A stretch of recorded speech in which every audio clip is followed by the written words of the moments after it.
अवैध वाळू वाहतूक करणाऱ्या ट्रकवर मंगळवारी रात्रीच्या 2 वाजताच्या सुमारास दिनांक 3 महसूल पथकाने कारवाई केली। यावेळी कागदपत्रांमध्ये तफावत आढळल्याने महसूल पथकाने ट्रकसह वाळू जप्त केली।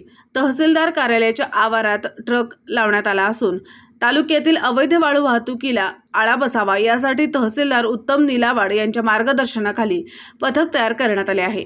पिसगाव येथे तलाठी प्रवीण उपाध्ये हे गस्त घालत होते।